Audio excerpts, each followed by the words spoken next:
अवधूत चिंतन श्री गुरुदेव दत्त श्री स्वामी समर्थ. माझ्या चॅनलमध्ये तुमचं मनापासून खूप खूप स्वागत, आभार. तुमच्या सगळ्या चांगल्या इच्छा पूर्ण करू अशा आपल्या गुरुचरणी वंदन करून आजच्या व्हिडिओला सुरू करूया. चला तर मग आज एक महत्त्वाची माहिती मी घेऊन आलेली आहे. आपल्या जीवनामध्ये खूप संकटे आहेत, आपले प्रश्न सुटत नाही, आपल्या घरामध्ये खूप काही अडथळे येतात, कार्यामध्ये अडथळे येतात, मुलांच्या लग्नामध्ये अडथळे येतात, शिक्षणामध्ये अडथळे येतात, घरामध्ये खूप क्लेश वादविवाद राहतं. अशा वेळेस आपल्याला खूप सेवा केली, खूप व्रत केले, खूप नवस बोलले देवाला, देवाला जाऊन आलो, सगळे काही व्रत पूजा पाठ दररोजची आपण करत आहात.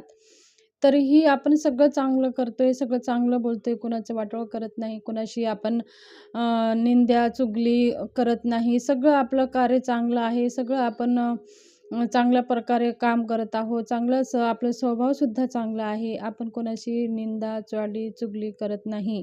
तरीही आपल्या घरामध्ये असं क्लेश सारखं वातावरण राहतं, घरामध्ये नुकसान होतं, अचानक संकटे येतात, अपघात होतं, घरामध्ये आपल्या कोणतेही कार्य करायला गेलं तर यशस्वीपणे पूर्ण होत नाही. त्याचं सगळं आपलं निगेटिव्हच आपल्याला त्याचा प्रभाव आपल्याला बघायला भेटतं. बघा आणि आपल्या आजूबाजूच्या आपल्या शेजाऱ्यांच्या लोकांचं कधी ते काहीच करत नाही. ते चुगल्या करत राहतात आणि ते सेवा पण करत नाही, देवदेव पण करत नाही. पण त्यांचं कसं आहे, चांगलं होतं. त्यांचं काही अ, करत नाहीत तरी पण त्यांच्या घरामध्ये चांगलं कार्य होतं, चांगलं त्यांचे मुलंसुद्धा चांगलं जॉबला लागलेले असतात. त्यांच्या घरामध्ये खूप सुख समाधानाचं वातावरण राहतं. आपण सगळं चांगलं असूनसुद्धा आपलं चांगलं होत नाही. मग ह्याच्या मागचं कारण असं असतं, की आपल्या कुंडलीतले दोष आपल्याकडनं आपण सगळी सेवा करत आहोत, पण आपल्या कुंडलीमधले ते निगेटिव्ह ग्रह आहेत त्याचे आपल्यावर दुष्परिणाम पडत असतात. मग ह्या निगेटिव्ह ग्रहाचा परिणाम कमी करण्यासाठी आपल्याला कोणती सेवा करायची आहे, तर आज मी त्या सेवाविषयी माहिती सांगणार आहे. व्हिडिओ स्किप करू नका, पूर्ण पहा आणि जर नवीन आला असाल तर सबस्क्राईब जरूर करा. आत्तापर्यंत सबस्क्राईब केलं नसेल तर एकदा सबस्क्राईब जरूर करा. जे काही मी माहिती आणते, मी तुमच्या जीवनामध्ये काहीतरी फरक पडावं, तुमच्या जीवनामध्ये माझ्या माहितीचं काहीतरी तुमच्या जीवनामध्ये उपयोगी पडावं म्हणून मी सगळ्या काही माहिती शोधून मी तुमच्यासाठी तळमळीनं आणत असते. तर तुम्ही स्किप करू नका, व्हिडिओ पहा आणि एवढंच मी तुम्हाला मागते, की माझ्या चॅनलला सबस्क्राईब करा. म्हणजे काय होईल, जे मी तुमच्यासाठी माहिती आणत असते, मी ह्याच्यावरती व्हिडिओ बनवणं माझा हाच उद्देश आहे. माझ्याकडे जे काही माहिती आहे ते तुमच्या जीवनामध्ये त्याचा काहीतरी फायदा व्हावं. म्हणून मी जे माहिती सांगेल ते सगळ्यांच्या अगोदर तुमच्यापर्यंत पोहोचण्यासाठी व्हिडिओला सबस्क्राईब करून खाली ऑलचं बटन येतं, ऑलवर दाबल्याच्या नंतर घंटीचं बटन येतं, घंटीला आवर्जून दाबा, म्हणजे नोटिफिकेशन सगळ्यांच्या अगोदर तुमच्यापर्यंत पोहोचेल. चला तर मग आपलं खूप काही सेवा करून घेतली, आपल्या जीवनातले काही संकट कमी व्हायला काही नाव घेतच नाही, आपल्या मनासारखं काही घडतच नाही, तर आपल्याला आपल्या घरामध्ये ह्या 3 देवताची सेवा झाली पाहिजे. बघा, कुलदेव, कुलदेवी आणि गुरुदेव. कुलदैवत, कुलदेवी आणि गुरुदेव ह्या 3 देवतांची आपल्याकडनं सेवा झालीच पाहिजे. आपण बाकीचे सगळे काही सेवा केली, सगळे काही पारायण केलं, सगळं काही केलं, सगळे काही व्रत केले, वैकल्य केले सगळं. पण आपल्या कुलदेवीची, कुलदेवतांची आणि गुरुदेवतांची सेवा जर नाही झाली तर आपले कोणतेही कार्य पूर्ण होत नाही. समजा आपल्या कधी-कधी काय होतं, आपल्या कुंडलीमध्ये आपले सगळे ग्रह निगेटिव्ह असतात. मग त्याचे दुष्परिणाम आपल्यावर पडतं. मग ते निगेटिव्ह ग्रह कितीही असू द्या, जर आपलं ग्रह जर मजबूत असेल, तर आपल्या त्या निगेटिव्ह ग्रहाचं काही दुष्परिणाम आपल्या जीवनावर पडणार नाही. म्हणून आपल्या गुरूंची सेवा आवर्जून झाली पाहिजे. मग निगेटिव्ह ग्रह समजा आता आपलं ग्रहसुद्धा निगेटिव्ह आहे, तर मग काय करावं, अशा वेळेससुद्धा आपल्याला गुरूंची सेवा करायची आहे. म्हणजेच आपला गुरुग्रह मजबूत होतो आणि आपल्या जीवनामध्ये जे काही निगेटिव्ह परिणाम आपल्या जीवनावर विपरीत परिणाम होतात आणि त्याचं आपल्याला दुष्परिणाम जास्त जाणवणार नाही. येईल थोडं बहुत जाणवेल, पण ते थोडक्यामध्ये टळून जाईल.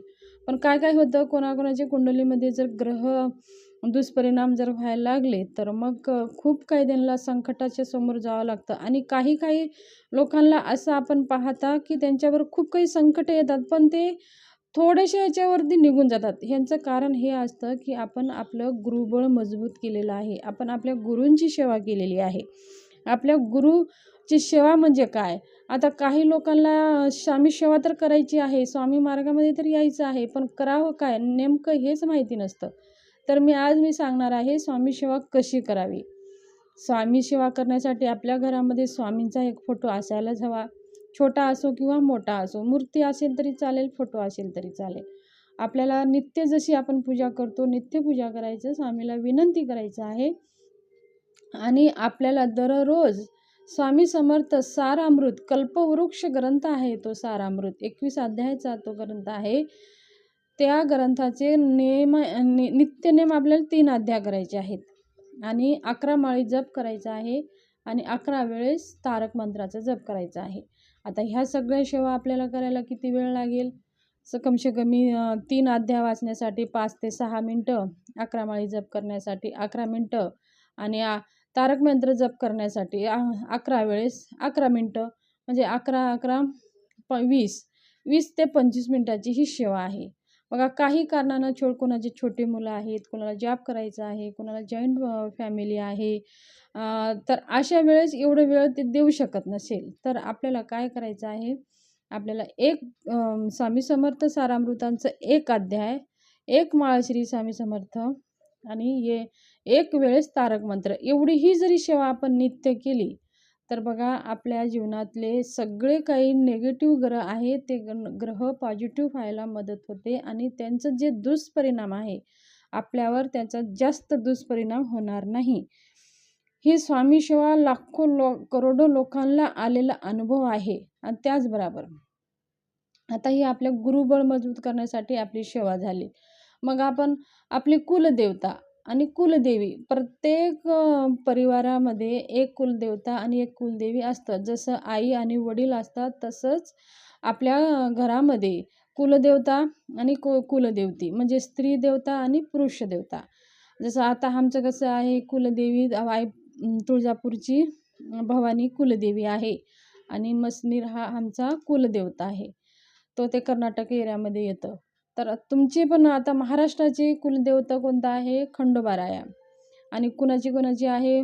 कोल्हापूरची देवी, तुळजापूरची देवी, माहूरगडची रेणुका. म्हणजे प्रत्येक परिवारामध्ये असं अलग अलग कुलदेवी आहेत. आणि कुलदेवता कोणाचे खंडोबा आहेत, कोण भैरोबा आहे, म्हणजे आपल्या आपल्या कुलदेवता असतात.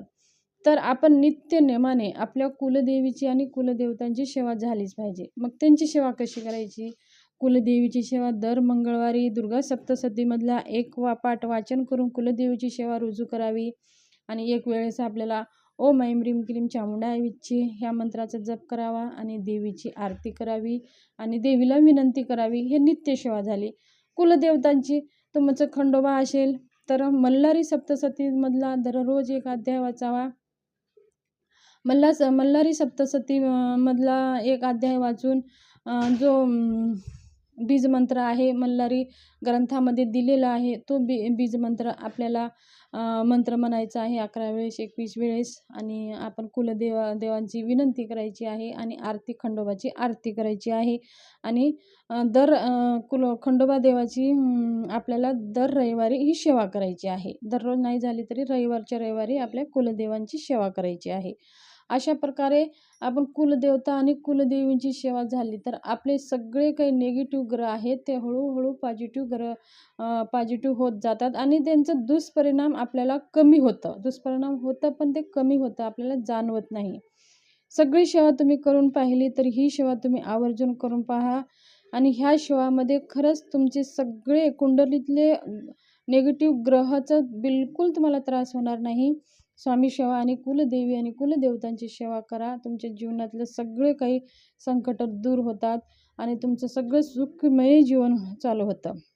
तर ही छोटीशी माहिती शेअर करायची होती. माझी माहिती तुम्हाला आवडली असेल तर हा व्हिडिओ शेअर करा आणि जास्तीत जास्त लोकांमध्ये हा व्हिडिओ शेअर करा आणि कमेंट बॉक्समध्ये श्री स्वामी समर्थ लिहायला विसरू नका आणि एक लाईक जरूर करा. धन्यवाद. शुभ दिवस जावो, तुमच्या सगळ्या इच्छा पूर्ण करो.